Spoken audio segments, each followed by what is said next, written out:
You probably already know that high quality photos are a key ingredient to the success of your Airbnb. But notice I did not say professional photos, because that part for hiring a professional is actually the last step in a series of steps to get your online Airbnb listing converting maximally. Now, I don't mean to be cryptic there. I'll explain that a little bit later in the video, whether or not you want to choose to hire a professional photographer, which is not necessary. Recently, I took on a new client via my property management company, Balo, and I coordinated a professional photographer to shoot that space. Today in this video, me and you, are gonna go over those photos, and I'm gonna provide you with some areas of improvement, ways in which you can instruct your professional photographer to maximize your photo quality. Now, you might be wondering, why do I need to instruct a professional photography on this? Because a professional photographer is the last ingredient, remember, of high quality photos. What comes before that, we're gonna get into in this video. One of them, a big one, is staging. Staging is much more important than a professional photographer who doesn't do that. And that's part of what I'm gonna go over. Okay, so the goal for this video, when you hire a professional photography, how to instruct them so you get the best photos, the best result, the best bang for your buck. Now, if you choose not to hire a professional photographer and you're curious more about what I mean, you can reference a video that I did about a year ago where I tell you how to take your own photos. Before we jump in, I want you to know how many photos you should get minimum for size of home. So at a studio, minimum 20. One bedroom, minimum 25 photos. Two bedroom, minimum 35 photos, and so on. That's the minimum. Now, there is a maximum. If you have a studio and your photographer says you're gonna get 75 photos, the photographer likely doesn't know what they're doing. They're just gonna take a bunch of random angled photos. The angle of the photo also matters. I'm gonna talk about that with visual examples as we get into each room. If you're familiar with this channel, already a subscriber, welcome back. I'm glad you're here. If you're not, briefly, I'm Danny, been in the Airbnb space since 2013. And all of my Airbnb listings rank in the top 10% of their market. And you can verify that at any time on my public profile. Actually, let's do that right now. If we go over to my listing here, let me change that to English. Okay, we can see that we are at top 10%. If you go down, actually, you can click on my profile, and at any time, all of my listings are always public here. Down here, you can see them. This is the new one that we're gonna be going over today. And if you scroll over here, you can see them all. Let's click on this one. This photo actually is mine. I visited this house and took this photo. I love this photo. And we have, again, top 10%.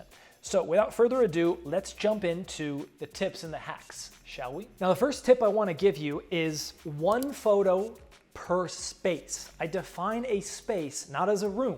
You could have a living room and in the corner, a reading corner with a nice bookshelf and a comfortable reclining chair. Those are two different spaces. And depending on how big your house is, you probably want two of those photos. Now, depending on how big your house is, you probably want each of those spaces its own photo. The smaller your house, the more liberal you're gonna get with spaces. You might just take a photo of the couch and then turn it around and take a photo of the TV. But typically at larger homes, 1, 2, 3 bedrooms, you don't need to get that specific. Let me show you what I mean. We're in the kitchen now, and you see, I don't love this photo for a few reasons, but I'll just call out one. There's a lot going on in this photo. They basically can't really see what they're looking at, okay? So that's why I'm saying one photo per space. Here in the back, we have the balcony. On the right side, we have the living room, and straight up, we have the kitchen to the left and the bar area to the right. That's too much going on in general in one area, but let's have a look at, this is another one. This is what I call a layout photo. So how we're gonna instruct our professional photographer is we want one photo per space. So hey, focus one of your photos on that bar. The other photo, let's focus on the kitchen. This is a pretty good kitchen photo, although angles are important.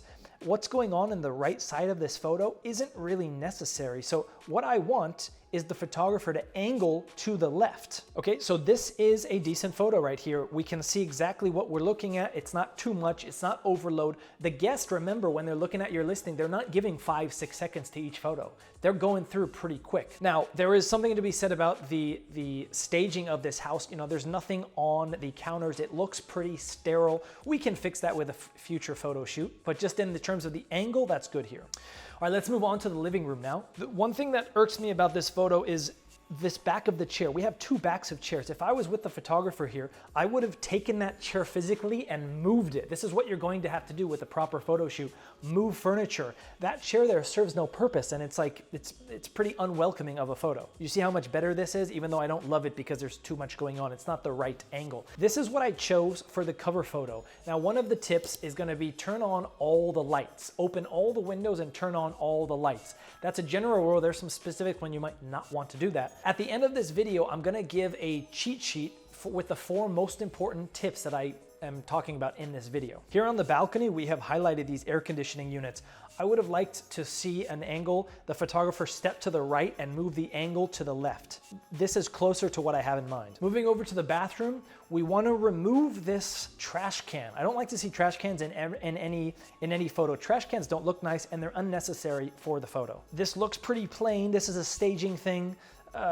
Put towels up here. Put some toilet paper up here. How can we declutter the photo? One of the ways is, do we need this stepping stool here? No, I would physically move that out of the photo. We're moving into the master bedroom now, and I do like, this is edited, this light, and I like how that looks. Now, of course, the walls are pretty bare. There's no photos. There's nothing on these shelves here. And the photographers, they don't take that as their responsibility. So they're just gonna shoot the room as presented without moving furniture, without staging, without doing anything. So this is really where you need to know what's going on to get optimal photos for your photo shoot. Now on some of these TVs, we wanna present as much information in the photos as we can to a certain extent. And if the TV is black, I go in afterwards and I edit on Netflix on that TV so the guest understands that this is a smart TV. Now these photos are creative, artsy photos. Photographers like taking them. For your Airbnb, they're not sufficient because there's just not enough information communicated here.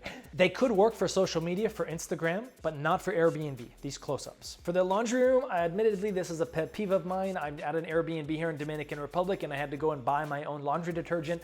Hosts, provide laundry detergent if you have a washer and dryer.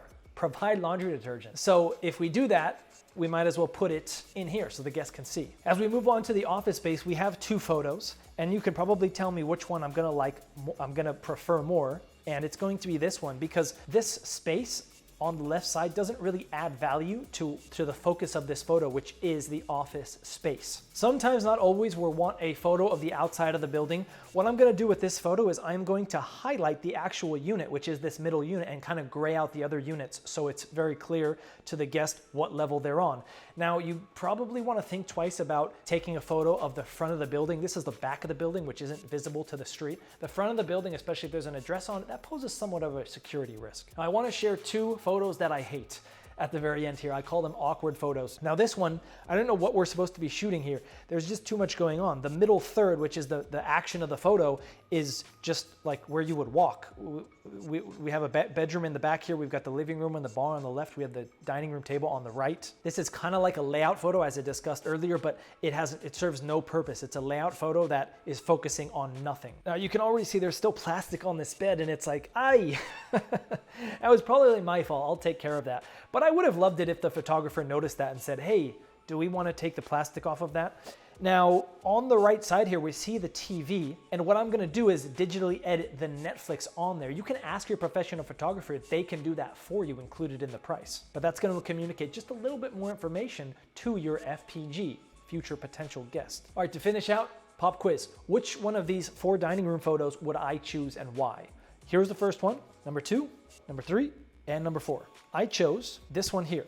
Now I would have loved an even better angle of stepping slightly to the right and just showing an angle and just this room. So we don't really need this door here. We just want this table here. But of those 4, this is the best option here. So like kind of like this one, but taking a step in. We really only need the photo to be here on that wall there and over here to about something right there so we can get everything in. Just before we get to the final cheat sheet here, did you know that for every finished video that you're seeing here, it takes me about 2 hours pre and post preparation at about $100 per hour to prepare these videos. If you're liking it, show me, give me some motivation with a thumbs up. All right, I wanna go over 4 final tips to wrap up here. Number 1 is be ready to move furniture if that's going to improve the photo. Okay, number 2, turn on all lights and open all windows. Number 3, one photo one space. Another way to think about that is, what's the focus of the photo? There should be one focus of the photo, and then on the left and the right side, is that adding to the photo or subtracting? Can you zoom in? Typically, you can zoom in a little bit. I'm gonna put up a couple videos that I think you should watch next. Whether you're a host at the beginning of your journey or you're already intermediate or advanced, this channel, all I do is I'm sharing strategies that you may not have even realized existed. Strategies to optimize the success of your Airbnb. Browse the channel, please, and then subscribe. I'll be doing this for a very, very long time. Till next time, happy hosting.